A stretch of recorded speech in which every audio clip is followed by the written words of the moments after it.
first project, we were pretty simple. We read data and we displayed it.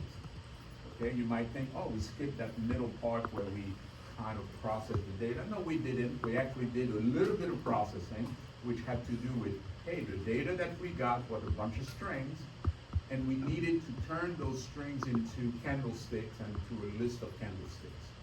Okay, because we wouldn't be able to display the candlesticks unless we had a list of candlesticks. So we did do a little bit of processing, which was to translate the string data into candlesticks, put those candlesticks into a collection, specifically a list, and then sending that list to a chart and having it displayed.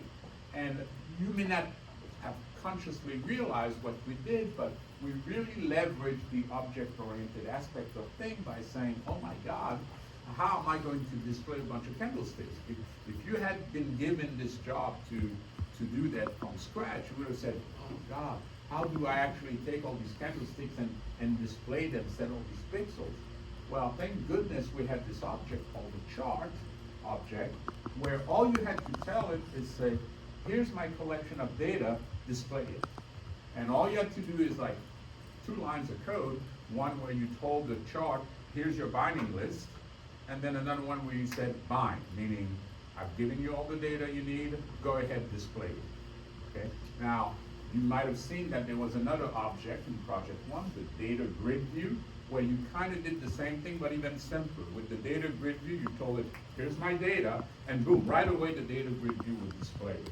Now, we explained that there are certain controls where if you bind, that's not enough to make it display.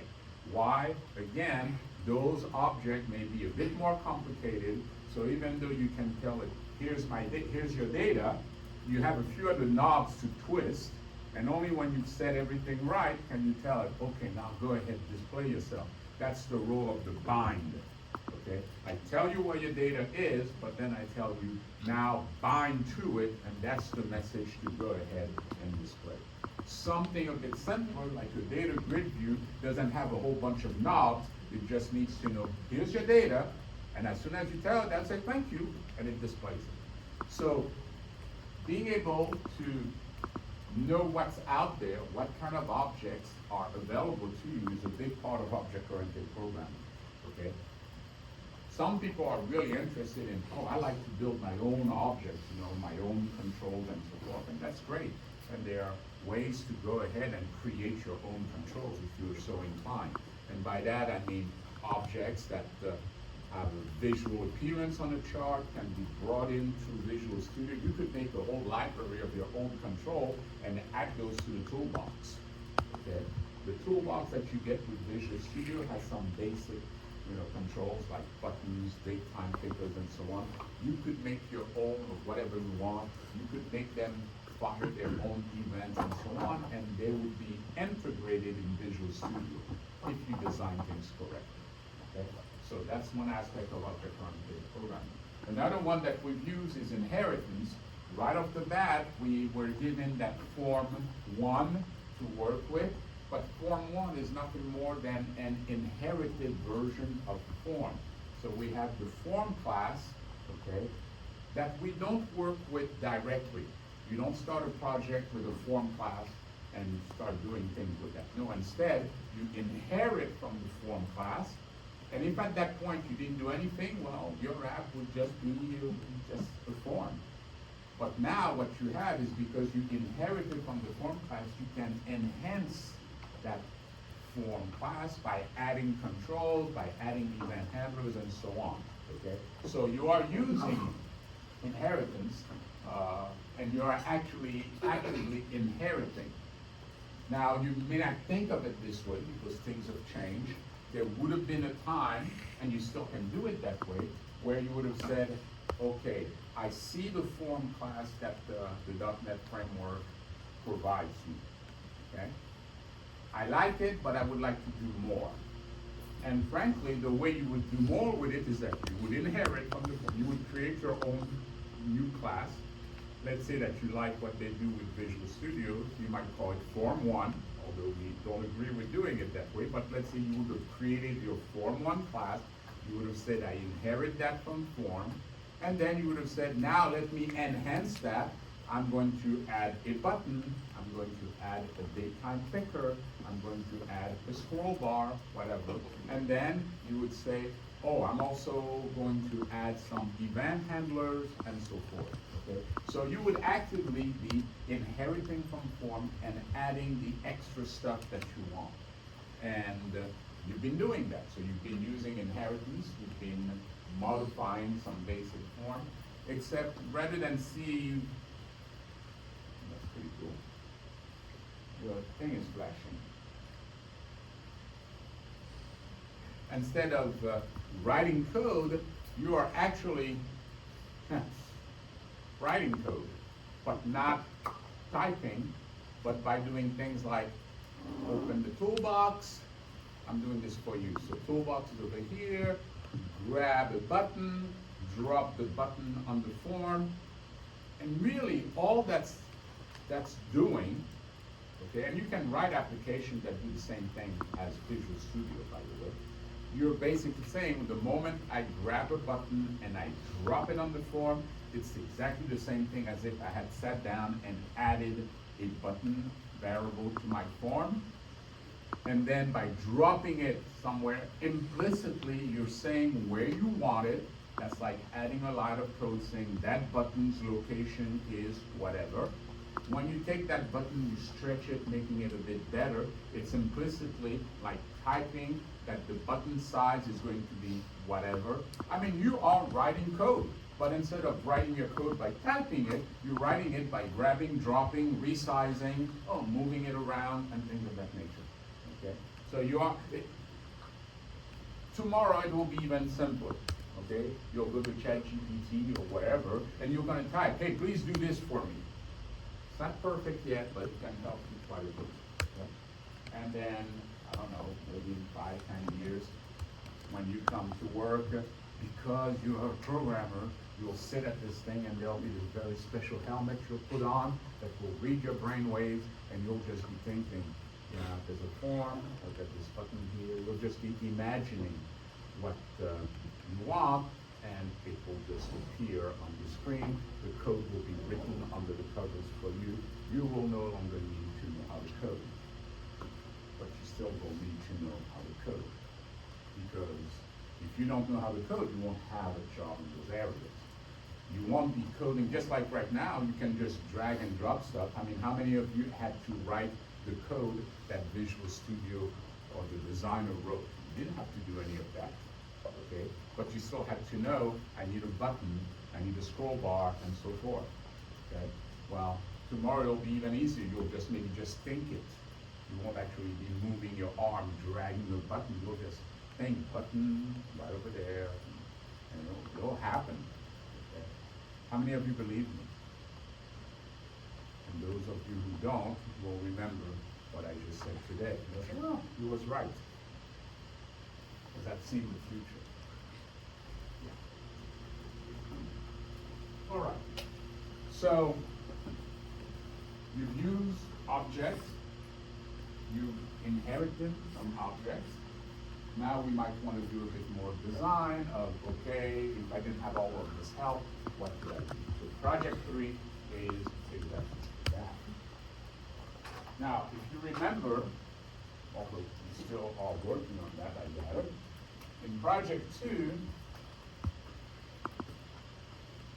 you had to specify where your valleys and your peaks were, as well as once you had specified your valleys and your peaks, you had to also specify the waves that these things created. So if you had a valley here, you had a peak here, you had to be nicer about it. Another valley here, V1, V1, valley 2.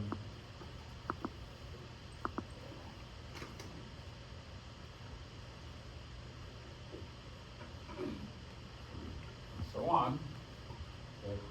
you had to find the peaks, and then you had to put annotation to indicate where the peaks were. You were free to do any kind of annotation you want. For instance, an example would be an arrow annotation, and you should have seen by now, if you've been working on your project, how to use annotation. Okay? You have to use line annotation. Those are, let's put it this way, a little bit challenging. Okay?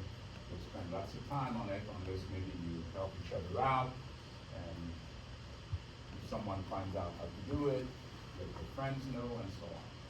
So you have your valleys and your peaks, and what you're supposed to do is, given all of these things, all of the valleys, all the peaks, which are pretty simple and easy to find, really, you have to then find all the valid waves. And we explain what a wave is. It's from a peak, let's say, to a valley. So that's a wave. Okay. Here's another wave. Okay, we don't have a valley here, so I'm not going to draw anything. And then over here, here's an up wave like green, because it's going up. Okay.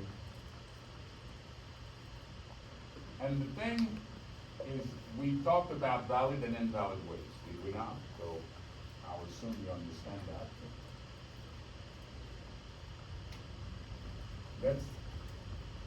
Each one of those waves will have some identity, and in our case, for instance, we can say, oh, that's V0 to P0, that's V1 to P1, that's V2 to P2, and for the down wave, we happen to have a P0 to V1 and a P1 here to V2. Then in your application, you were supposed to, in your project 2, you're supposed to allow the user to look at your down wave via a drop down, or any other way you want. I mean, I'm just making a suggestion. Some of you may be more artistic than I am, and they say, no, I have a different way of showing, what I have. But in our case, for instance, in this drop down, it should show P0, V1, let's say P1, V2. Now I'll explain what these things again might be, and then you have up waves, and in your up waves, you have here V0, P0, V1, P1, you have V2, P2. And the V2, P2, those could simply be the date, the start, the date associated with the candlesticks forming the peak or the valley. So that V0, P0 could simply be the date of the starting candlestick and the date of the ending candlestick. The user should be able to do that and click on the one they want to look at. And in fact, there's even something interesting here. You'll see that there is also one from here to here, which is a V0 P1. So you say, hey, there's a V0 P1 actually in this case, and there's no V1 to P2 because that would not be a valid wave because it gets broken by this here. So in any case, the user should be able to click, and when they select a particular wave, just that wave should be shown by showing a line going from the starting point to the ending point. Okay? All right. So far, so good? All right, so project 3. What we would like to do is expand on that. And in order to do that, we need to learn something about what are called Fibonacci retracement, so that we can say, hey, can I use this information to maybe figure out if the stock is going to go up, if it's going to go down, okay? And let's talk a bit about it. So let us say that we have a wave. So I have a valley here.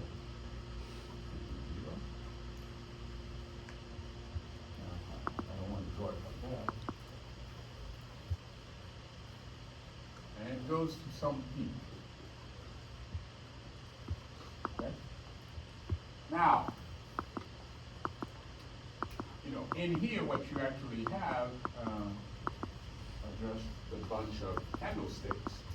I don't like drawing them, it's irony. But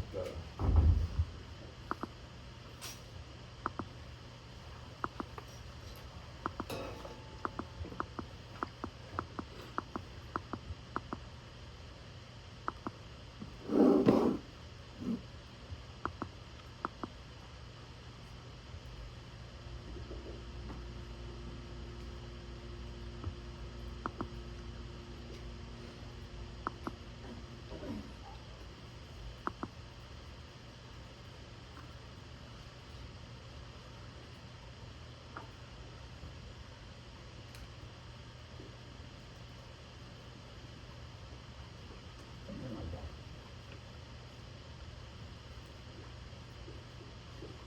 Okay.